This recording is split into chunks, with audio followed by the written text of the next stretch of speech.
এই এলাকার কৃতি সন্তান বিশিষ্ট শিক্ষানুরাগী অধ্যাপক ডাক্তার জাকির হোসেন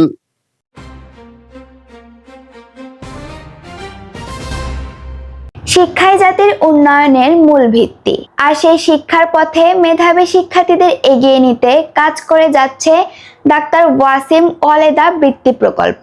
তারই ধারাবাহিকতায় রোববার বগুড়ার ধুনুটের গোসাইবাড়ি করিম বক্স ওয়াসিম উদ্দিন বালিকা উচ্চ বিদ্যালয়ের 18 জন কৃতি শিক্ষার্থীর হাতে বৃত্তির অর্থ ও সংবর্ধনা স্মারক তুলে দেওয়া হয়। ডাক্তার ওয়াসিম ওয়ালেদা বহুমুখী কল্যাণ ফাউন্ডেশনের প্রতিষ্ঠাতা অধ্যাপক ডাক্তার জাকির হোসেনের পক্ষে প্রধান অতিথি হিসাবে শিক্ষার্থীদের হাতে বৃত্তির অর্থ ও সম্মাননা তুলে দেন বগুড়ার পপুলার ডায়াগনস্টিক সেন্টারের public relation officer Ali Hasan সুফল।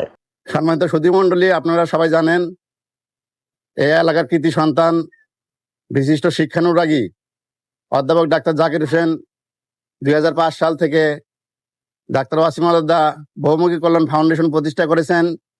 তারই ধারাবাহিকতায় ডাক্তার ওয়াসিম ওয়ালেদা বৃত্তি প্রকল্প গোসাইবাড়ি দুটি শিক্ষা প্রতিষ্ঠানে 2005 সাল থেকে এই প্রকল্প চালু করা হয়েছে, গোসাইবাড়ি উচ্চ বিদ্যালয় এবং গোসাইবাড়ি কেউ বালিকা উচ্চ বিদ্যালয়। উনি যেটা উপলব্ধি করেছেন যে একটা শিক্ষার্থীকে সামনের দিকে এগিয়ে নেওয়ার জন্য, শিক্ষা বিস্তার প্রসারের জন্য মেধাবী শিক্ষার্থীদের কোনো কিছু দিয়ে তাদেরকে উৎসাহিত করা হলে তারা সামনের দিকে আরো ভালো কিছু করবে, এই প্রত্যাশাই উনি করেছেন। অনুষ্ঠানে বক্তব্য দেন বিদ্যালয় ম্যানেজিং কমিটির সভাপতি খায়রুল হাসান বিপ্লব। ডাক্তার ওয়াসিম ওয়ালেদা বৃত্তি প্রকল্পের প্রধান পৃষ্ঠপোষক অধ্যাপক ডাক্তার জাকির হোসেনের পরিচালনা গভর্নিং বডির পক্ষ থেকে এবং আমার শিক্ষক মণ্ডলীদের পক্ষ থেকে, সকলের পক্ষ থেকে আমি ওনাকে আন্তরিকভাবে ধন্যবাদ জ্ঞাপন করি যে উনি একটি মহতী কাজ করেন।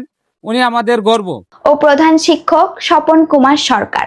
আমাদের স্বনামধন্য ডাক্তার অধ্যাপক ডাক্তার জাকির হোসেনের ওয়াসিম ওয়ালেদা বৃত্তি প্রকল্প যিনি দেখাশোনা করেন, অত্যন্ত কাছের মানুষ, এলাকা থেকে যে কেউ যাক তার ডাক্তার এবং অন্যান্য সুবিধা দেওয়ার জন্য যথেষ্ট উনি আন্তরিকতার সহিত কাজ করেন।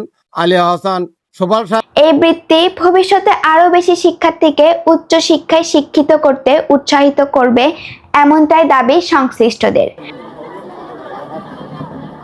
রোদেলা তানজিম নিধি, মানাস মিডিয়া। মানাস মিডিয়া, যা দেখি তাই বলি।